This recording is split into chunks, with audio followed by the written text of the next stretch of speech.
Muito boa tarde. Hoje, dia 7 de agosto de 2020, no ar ao vivo e em casa, mais um programa Fundos Imobiliários aqui pela Infomoney TV. Muito bom revê-lo. Hoje a gente vai conversar com o comandante, meu amigo Danilo Bastos. Comandante já teve quantas vezes aqui, Danilo? Acho que é a terceira vez, doutor. Terceira vez. Sempre uma conversa muito boa. Danilo é um cara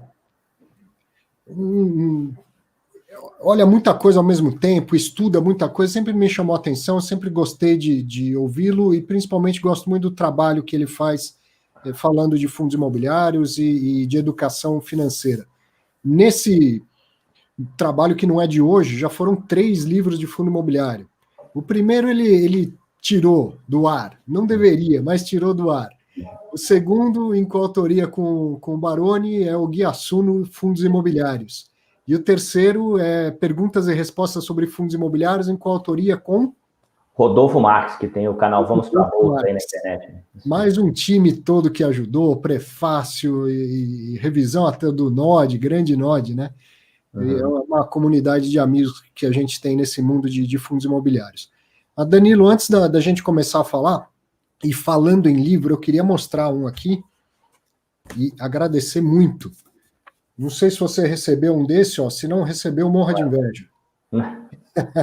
Do Conejo. Isso, nosso amigo Vânio Coelho, o Conejo. Eu recebi essa semana. Primeiro, queria agradecê-lo muito pelo presente e parabenizar, porque para escrever um livro desse aqui não adianta saber escrever, tem que ter vivido tudo que você viveu. E que bom compartilhar toda essa experiência, todas essas histórias deliciosas. Só que vai ser, além de muito prazeroso de ler, vai ser muito educativo, né? A gente que fica aqui se esforçando para tentar fazer um pouquinho de comunicação, não sendo jornalista, tem muito a aprender com todas as histórias retratadas aqui. Claro que eu não tive tempo de ler inteiro ainda, recebi essa semana, mas são crônicas, pequenas histórias, e já consegui ler algumas e certeza que, além de prazeroso, vai ser muito educativo. Obrigado, parabéns por toda essa história, parabéns pelo livro, grande abraço para você. Legal, né? Você que já está no terceiro livro, Danilo, é bom, né? Deve ser uma sensação boa escrever um livro. É gostoso, eu estou ansioso para ler o seu, né? Eu queria ler um seu de fundos imobiliários. Eu preciso vencer minha preguiça e escrever. Eu já escrevi uma dissertação de mestrado, agora vem uma tese de doutorado. É mais fácil, é isso aí. Na verdade é que vem tudo desculpa, o livro, se eu quisesse, saía, né? Precisava encarar e escrever. Bom, obrigado mais uma vez por estar aqui. E quando a gente se falou, de que tema a gente ia conversar, isso não é tão importante, porque assunto não falta, mas realmente você passou e vem passando por essa crise de uma maneira diferente do que a maioria das pessoas com quem eu conversei. Porque eu, particularmente, quando veio a crise, quando veio o lockdown voluntário, muito antes dos governos começarem a fazer, né? Mas quando as pessoas já por precaução pararam de viajar, de se reunir, eu que dou aula, dou palestras, eu fui bastante impactado. Estava com um monte de projeto, agenda bombando, e aí tudo foi cancelado de repente. Pum! Aí eu falei, e agora, caramba, como que vai ser, né? A minha receita, eu vou trabalhar, não vou trabalhar, vou ganhar dinheiro. Bom, logo o mercado educacional se arrumou e eu não tenho do que reclamar, trabalhei bastante também, continuei tendo minha renda do trabalho, tal, não tenho do que reclamar. As pessoas que trabalham no mercado financeiro, a mesma coisa, tiveram muito trabalho, mas todo mundo continuou trabalhando, gestor de fundo imobiliário, jornalista de finanças, ninguém tem, assim, do que reclamar do ponto de vista de que, deixei de ganhar.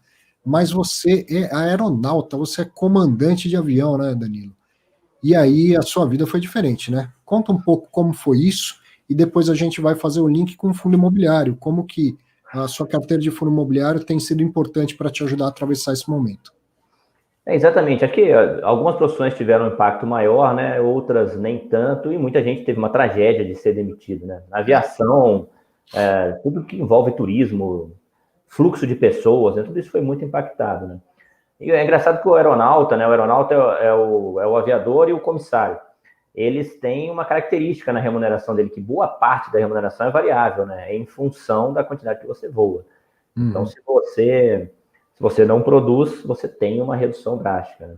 Claro que receber uma parte é melhor do que não receber nada, como está acontecendo com muita gente, inclusive na aviação, que está perdendo emprego e tendo que se reinventar, né, no meio da crise.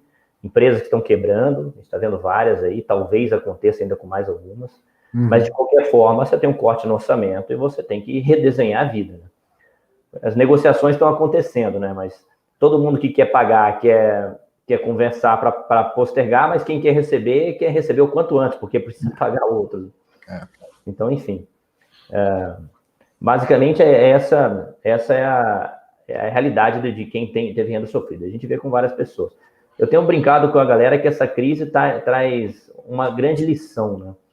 Mostra para alguns que você está no caminho certo, construindo novas fontes de renda, e mostra para outros que você não está no caminho certo, mas deveria estar fazendo.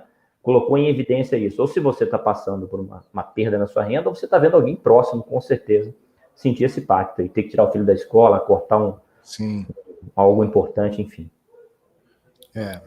Você teve um impacto relevante na renda como aeronauta. Exato. Próximo de 50%. Né? E aí a sua carteira de fundos imobiliários e de outros investimentos, pela sua idade, que é muito parecida com a minha, ela ainda está visando o longo prazo. Perfeito. Só que acontece uma crise dessa que faz com que você precise mudar de estratégia temporariamente, no curto prazo. Você já ser investidor há tanto tempo de fundo imobiliário, já ter uma carteira razoável, tem sido importante, tem conseguido complementar a sua renda? Exato, você pega a renda que era reinvestida antes, né, e direciona essa renda para pagar contas, né, até que você consiga ir repondo, né, e a vida retornando à normalidade. Então, isso é interessante para a gente refletir também sobre a importância de ter na sua carteira ativos geradores de renda, né? Que não te obrigam a vender parte do patrimônio para consumir o patrimônio e ter que reconstruir aquilo posteriormente, né? Então, você tem ativos geradores de renda, você redireciona essa renda, que era para reinvestimentos, para pagar contas e para tocar a sua vida, né? E aí, nesse sentido, você não precisou vender. Não é a primeira vez que você passou, nem vai ser a última. Acho que o impacto da queda das cotas não é algo que te sensibilize tanto mais, né? Porque já passou por outras, mas não houve necessidade de vender suas cotas. Exatamente. A minha carteira é majoritariamente fundos imobiliários, né? Ativos geradores de renda, que eu tenho de ações, eu dou preferência a empresas pagadoras de dividendos, então eu consigo redirecionar esse fluxo. Agora, é engraçado que eu tenho observado diferentes reações em diferentes investidores. Até comentei contigo antes aqui. Eu estava começando um curso no começo de março, né? Eu dou cursos online e tal, de fundos imobiliários. Estava começando um curso e você tem investidor de todos os níveis, né? Tem gente que investe há mais tempo, tem gente que investe há menos tempo, que é a maioria, né? 2/3 do nosso mercado hoje praticamente é informado por investidores novatos. Sim. E você vê a reação diferente de cada um. Então, teve aquela pessoa que não fez uma reserva de emergência, por exemplo, veio para renda variável antes disso, então ela está sentindo na pele essa lição, ou às vezes ela até tinha noção disso, mas ela quis pegar a alta, né, do final do ano passado, né, de 2019, e veio, então esse aí está sentindo na pele essa lição. Tem um investidor que está tranquilo, que é um investidor mais experiente, e tem um investidor, eu tenho até brincado assim, que bolsa no curto prazo não deveria ser analisada por financistas, mas deveria ser analisada por psicólogos, né? Porque a gente está vendo investidor, a gente viu em março, né? Agora nem tanto, mas nós vimos investidores que estavam ali poupando, direcionando dinheiro para investimentos, e nesse ato de poupar, ele deixou de sair para jantar fora com a esposa, ele deixou de comprar um presente para o filho, ele deixou de comprar algo para ele para poupar. Aí vem a crise, ele faz o login na internet, entra no site da corretora, pega o patrimônio dele e entrega para alguém. Olha, tá aqui, ó, tá aqui tudo que, né?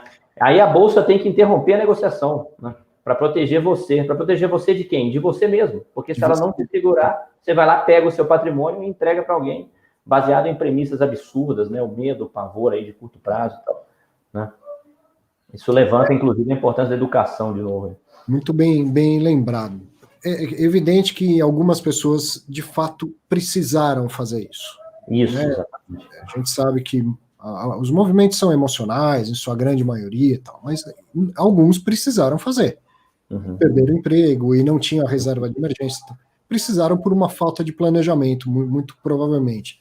Às vezes a pessoa sabe o que tem que ser feito, mas está otimista demais, o mercado está indo bem. Não, eu vou fazer a reserva de emergência depois, eu vou começar investindo em fundo imobiliário, faço a reserva depois, e aí é pego, né, por uma crise que é como um sinistro. A gente faz seguro de carro e ninguém avisa para a gente quando que a gente vai bater o carro. Mas as pessoas não tiram o carro da concessionária sem ter o seguro antes, não é? Exato. E então, com os nossos investimentos, é a mesma coisa. A gente precisava pensar em ter um seguro antes, e esse seguro ele vem de uma reserva de emergência. Claro que tem gente que precisou fazer isso, mas a maioria não precisa realmente vender e vende no pior horário. E às vezes até compra no pior momento também, né? Compra pelo impacto da alta dos preços, por uma ideia de que as coisas vão subir para sempre. Mas isso vai ser sempre assim, né, Danilo? Vai ser sempre assim. Você passou por isso também no começo, quando você iniciou no mercado financeiro? Passei lá na crise de 2008, né? Acho que foi o primeiro grande frio na barriga, né? Então, mas aí você extrai lições daquilo ali, né? E continua. Né? Na época eu passei fácil. Eu tinha um filho, uma filhinha pequena, mas eu não era casado na época ainda, então era mais fácil, a vida era mais fácil para mim naquele momento, né? Eu entendo que quem está numa situação mais complexa tende a ficar com receio maior. Depois da crise de 2016, a crise atual, de tanto ler sobre o assunto também, e viver e tal, você vai aprendendo outras formas, né, de enxergar, né? Muita coisa caiu demais, muita coisa ficou com desconto, inclusive exagerado e nítido, né? Então, eu fiz uma live com o Leandro Manuel, por exemplo, abrindo um parênteses aqui, comentando de fundos de shoppings aí que tiveram um desconto maior do que 4 anos de dividendos pagos, né? Então, a irracionalidade vem à tona e se você está um pouco mais tranquilo, você consegue aproveitar nesse momento, né? Exatamente. E aí, você lembrou muito bem do circuit breaker, né? Daquelas quedas muito fortes, as pessoas vendendo. Isso me fez lembrar de uma coisa um pouco mais contemporânea. Ou seja, quem vendeu lá naquele pior momento de quedas, teve um dia que o IFIX chegou a cair 15%. Não fechou com queda de 15%, mas chegou a bater menos 15% durante o dia, né? Isso. Então, bom, passado aí 3, 4 meses dessa ocasião, as pessoas já devem estar arrependidas de ter sido emocionalmente afetadas por aquele momento e tal. Vamos trazer para um assunto, não que seja exatamente igual, mas eu acho que tem similaridades. A ideia de que, por exemplo, as lajes corporativas, os grandes escritórios, serão muito afetados por causa do home office que tende a se perpetuar. Não pode estar sendo algo semelhante, porque eu vejo pesquisas, e às vezes pesquisas que eu sei que do ponto de vista metodológico são sérias. Agora, quem responde são pessoas, e emocionalmente envolvidas como qualquer outra. Será que essa ideia não é muito parecida com vender no meio da queda? Quer dizer, achar que o que está acontecendo agora vai se perpetuar e que a gente não vai voltar a uma situação como era antes, e como era antes há 500 anos, por exemplo? Eu acho que não só na laje, né? A gente teve isso nos shoppings, né? Que devem retornar a voltar. Óbvio que vai ter uma lentidão aí na recuperação daquele patamar anterior de renda, né? Mas a gente já está vendo a circulação nos shoppings retornando. Eu lembro de um grupo de WhatsApp aí que eu estava conversando com um monte de gente, e o pessoal, eu nem lembro se era um grupo que a gente está junto ou não, né? São tantos grupos, e o pessoal, todo mundo preocupado com o shopping, que eu perguntei quem de vocês realmente pretende não frequentar shopping mais, né? Que aí que o pessoal caiu um pouco na real. Pô, a gente está doido para voltar para o shopping, a gente faz tudo no shopping, né? A vida aqui em São Paulo, nas outras grandes cidades também. O escritório é óbvio que a gente deve ter alguma vacância, né? Tem alguma sinalização aí de aumento de vacância e tal. Mas talvez não tão maior do que nós tivemos ali em 2016, 2017, né? Que ainda tinha uma grande entrega de lajes corporativas que nós não temos nesse momento, né? E hoje a gente tem outros drivers de crescimento, como taxa de juros menor, etc., que vão fazer com que as empresas precisem de espaço. Eu estou no coworking, eu aluguei um espaço para ser mais produtivo. E pessoas dividindo salas ao lado aqui com quem eu tenho conversado também fizeram a mesma coisa. Quantos brasileiros têm um escritório em casa em condições de apresentar, de entregar um trabalho competitivo, né? E segurar o emprego dele lá, porque se ele não fizer, alguém vai fazer e vai tomar o lugar dele. Hoje eu vi um negócio que eu vinha falando lá no começo, porque eu sempre tive essa ideia de que não é assim, sabe?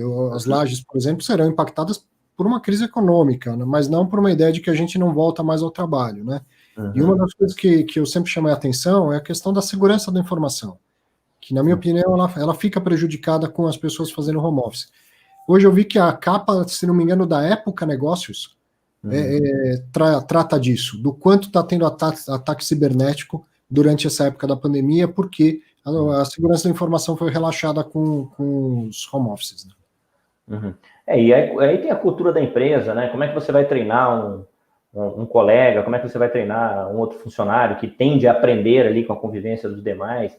Você tem tantos detalhes nessa brincadeira aí que eu acho que o pessoal fala. Existe uma vantagem da gente estar na era da informação, né?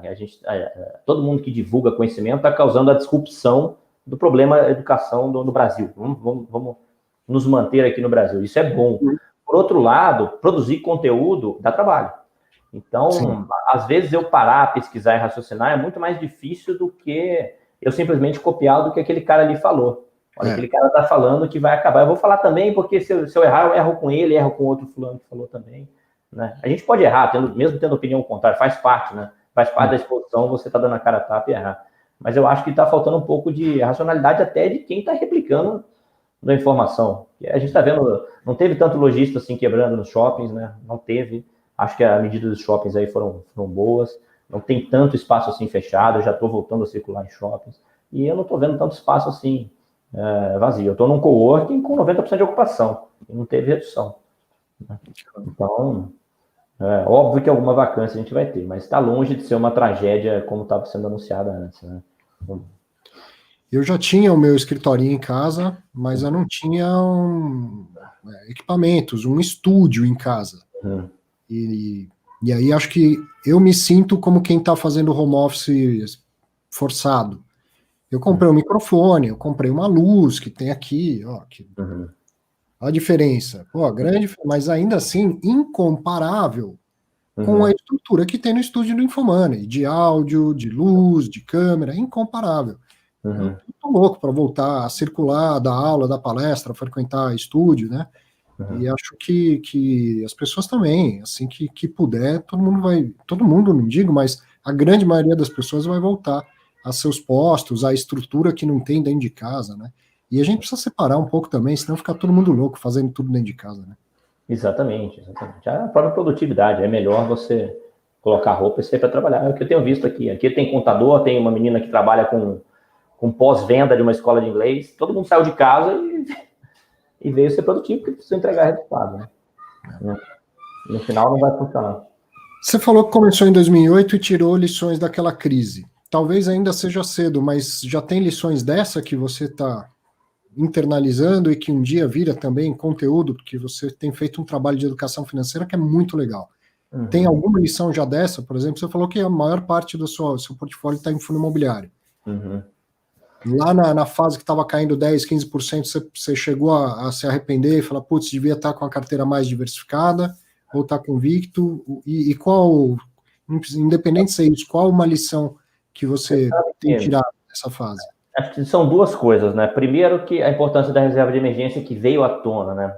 As pessoas falavam muito nisso, sempre foi muito falado, muita gente não seguia a orientação, mas agora ficou evidente. Você ter 6 meses de reserva, mesmo que você tenha perdido o emprego, você tem 6 meses para repensar o que você vai fazer, né? Para se reinventar. Talvez um pouco mais, porque você vai reduzir uma coisa ou outra, um supérfluo ou outro, aquilo tende a durar um pouco mais, né? Então, isso é um ponto. Uma outra coisa que muita gente bate na tecla, mas pouca gente leva em consideração, principalmente o investidor novato, né, que está vindo agora para a Bolsa, é comum eles fazerem um tipo de pergunta, que com certeza deve receber também. Qual que é o melhor investimento? Né?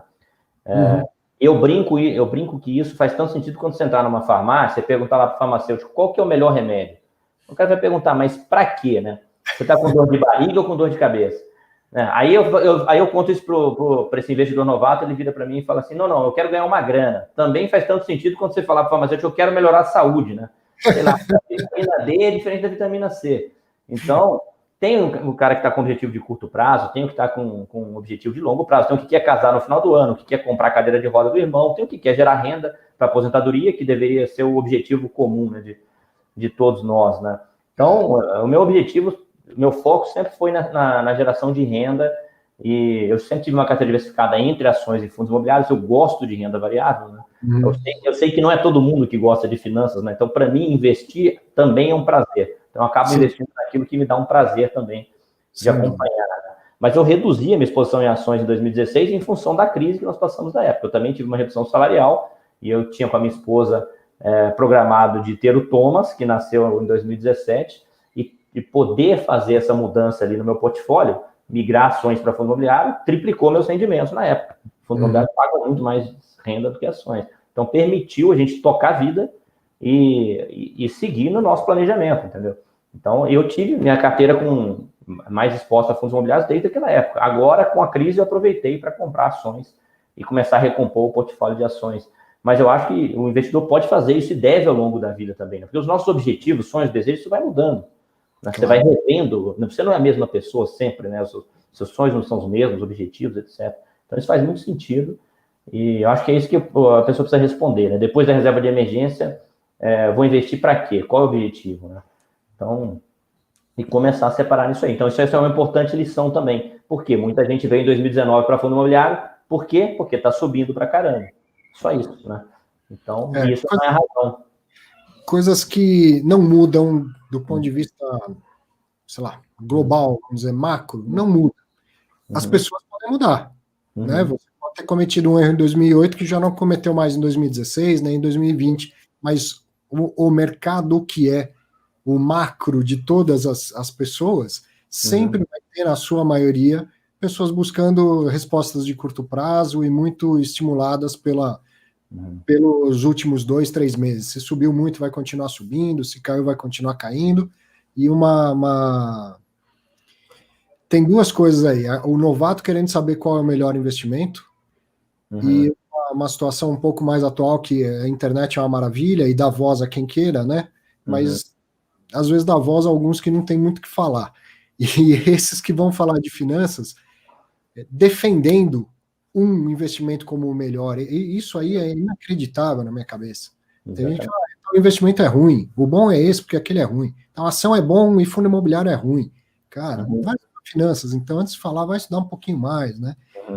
Então tem as duas partes do inexperiente, aquele que acha que vai encontrar o melhor investimento e aquele que está ensinando os outros que existe um melhor investimento em detrimento a outros e a um portfólio bem diversificado, né? Isso sempre vai ter. A gente faz o nosso trabalho, é sério, o seu é muito sério, te elogio sempre, inclusive nas redes sociais, mas sempre vai ter os dois lados, né? Gente procurando acertar o que é melhor e gente querendo defender que existe algo melhor, né? E o que vai blindar o investidor, o cidadão, enfim, é o conhecimento mesmo, né? É a educação e tal. E aí a pessoa tem que ter o mínimo de discernimento, de correr atrás, de buscar. É igual o cara que cai em pirâmide, o cara tá careca de saber que isso é golpe, tá em tudo que é lugar, né? Só que por isso que se eu tivesse uma casa de análise, fizesse lá o fechamento da semana, igual muitas fazem, eu ia ter um psicólogo ali junto para falar do movimento da semana, né? Porque bolsa de curto prazo é ser humano, né? Pra caramba. É menos fundamentos e mais ser humano. Bom, você mostra aí que tem estudado bastante finanças comportamentais e não só você, como o mundo das finanças, né? Os psicólogos são cada vez mais inteirados do mercado financeiro e têm produzido muito conhecimento. E da sua carteira de fundos imobiliários? Primeiro, seus rendimentos também foram impactados. Muito provavelmente você tinha bastante shopping, que sofreu o primeiro impacto, né? E agora, paulatinamente, melhora no shopping e, ao mesmo tempo, piora em alguns fundos de outros segmentos, né? Que estão tendo problema com inadimplência, com vacância e tal.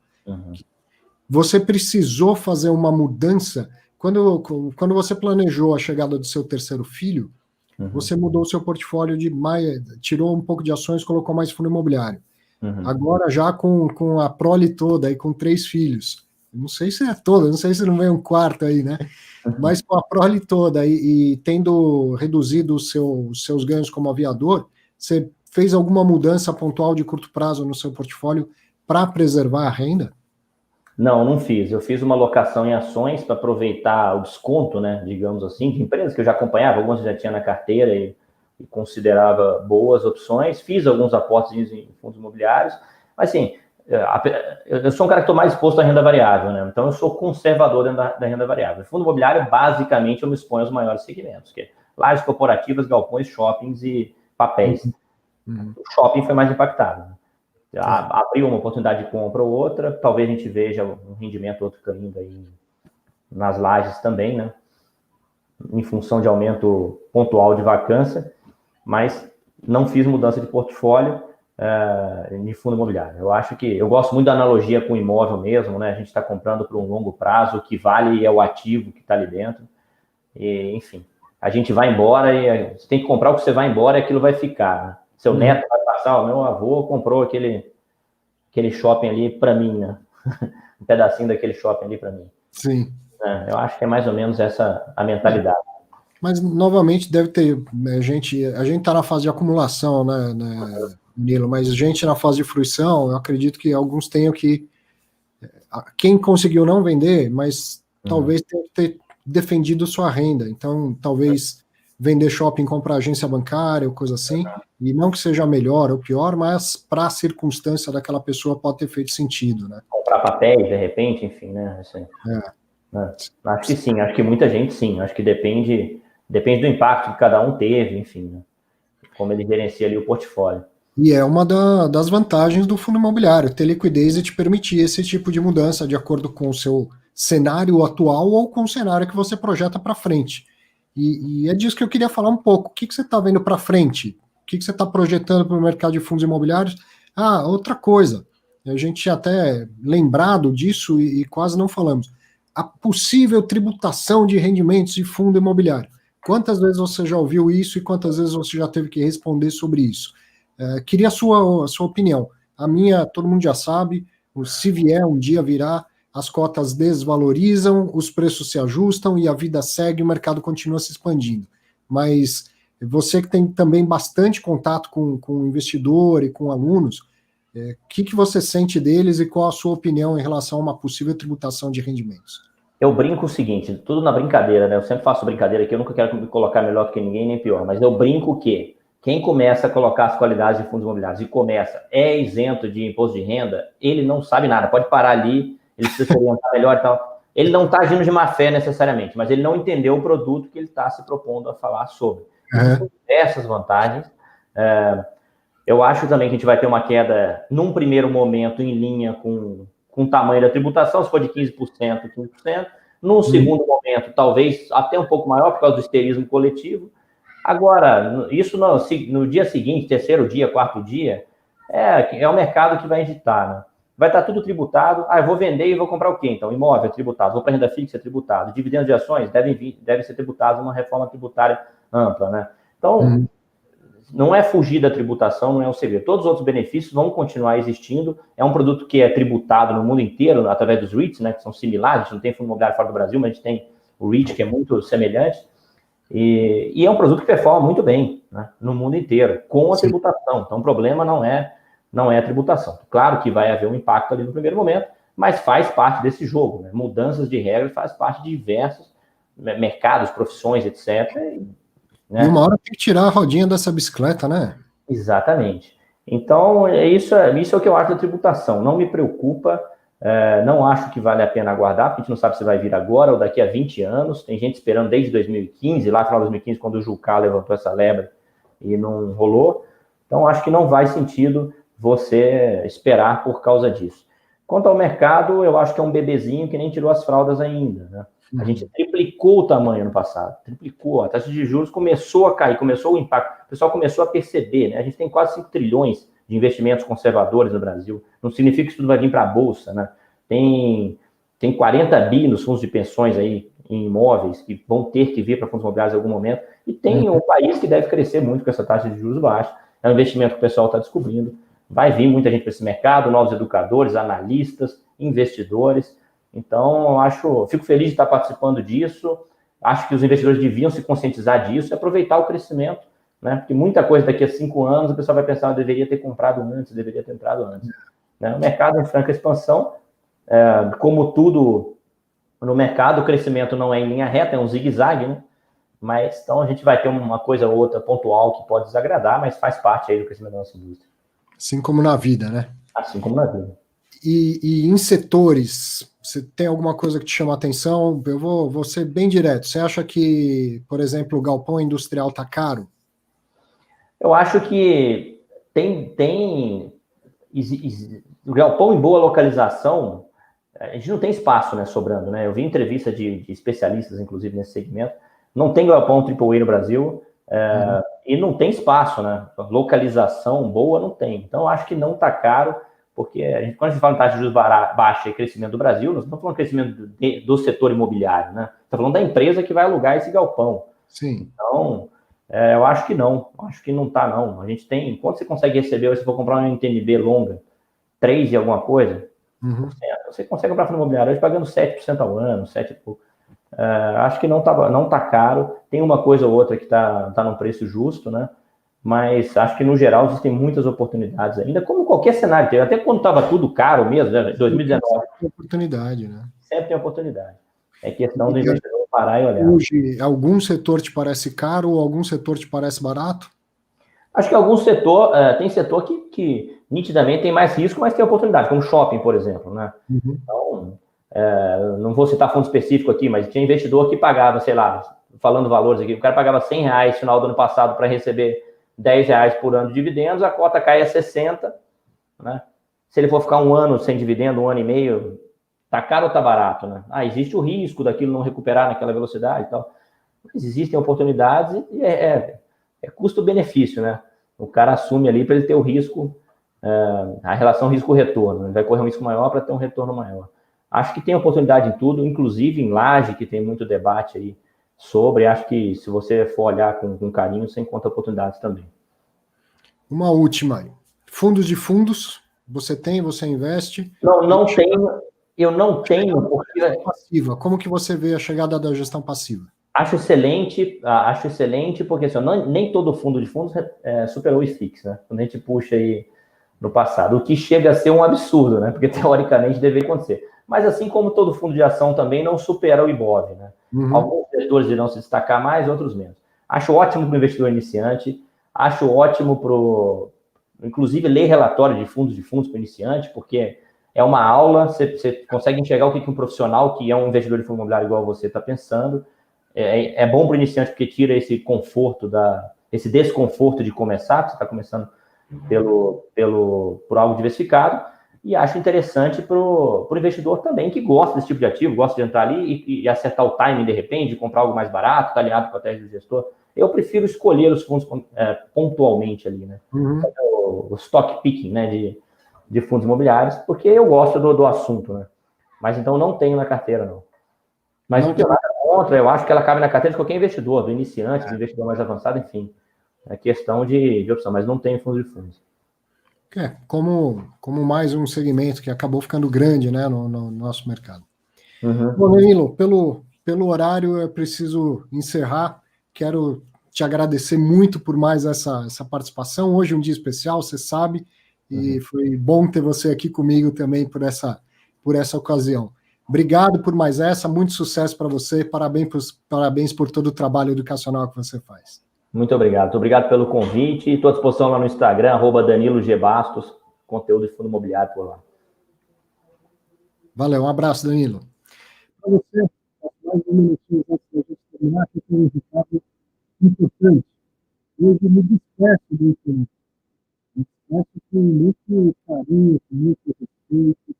Eu queria, assim, para falar uns 5 minutos sobre isso, mas eu não conseguiria me emocionar muito, eu não conseguiria desenvolver todo o raciocínio que eu tenho para desenvolver. São 7 anos de ensinando, especificamente 4 anos no ar, falando sobre ensinando, falando de fundos imobiliários, falando também de discussão de inovação tecnológica, no programa 5, que teve uma temporada toda muito legal. E hoje eu vou me despedir, de fato, me despedir do ensinando e passar a fazer uma outra história, tentar um desafio novo. Mas quero deixar aqui todo o meu carinho, todo o meu agradecimento. Isso tudo foi possível por causa de profissionais muito generosos, muito preparados e muito dispostos. Isso é muito legal, às vezes. Nem sempre eu, por exemplo, quando fui convidado a fazer um programa de TV na semana, eu não estava nem um pouco preparado, eu estava disposto. E aí, nesse caminho, nessa jornada, você encontra gente que já está super preparado, tem profissional super preparado para te ajudar, e tem outro que também vai de cabeça junto com você, que está disposto a aprender e se jogar. E eu fui encontrando um pouco de tudo isso, mas sempre pessoas muito generosas comigo, que confiaram demais em mim, que me deram muito espaço. E esse espaço me leva a receber espaço também no seu cotidiano, fazer parte do seu dia a dia e contar com a sua confiança, com a sua audiência, com a sua crítica. E são 4 anos, muita gente que acompanha desde o começo, muita gente que vai chegando. Enfim, eu tenho um carinho enorme por essa oportunidade que eu tive e que, principalmente, pela oportunidade que o Fernando me deu e que eu tentei fazer com o maior empenho possível toda sexta-feira, com o maior respeito, tanto ao Fernando quanto a você. Então, hoje me despeço. O programa vai passar por um período de reformulação. A semana que vem não tem programa Fundos Imobiliários. Ele volta, ainda sem prazo definido, mas volta reformulado. E eu aqui me despeço por aqui do Fernando, mais uma vez agradecendo muito, deixando muita saudade, muita admiração por todos, e agradecendo principalmente você, que sempre assistiu e apoiou, tanto a mim quanto ao Fernando. Continue ligado no Fernando, continue ligado na cobertura que o Fernando faz de fundo imobiliário, sempre tem uma casa muito aberta, muito disposta a falar de fundo imobiliário. Atualmente, a Mariana Dávila tem dado um show numa cobertura impecável de fundo imobiliário. Mas quantos outros já fizeram isso desde o começo? Já nem vou ficar falando nomes, porque são muitos nomes, eu vou esquecer de alguns. Assim. Antes que eu realmente me emocione e chore aqui, eu vou agora simplesmente me despedir e agradecer.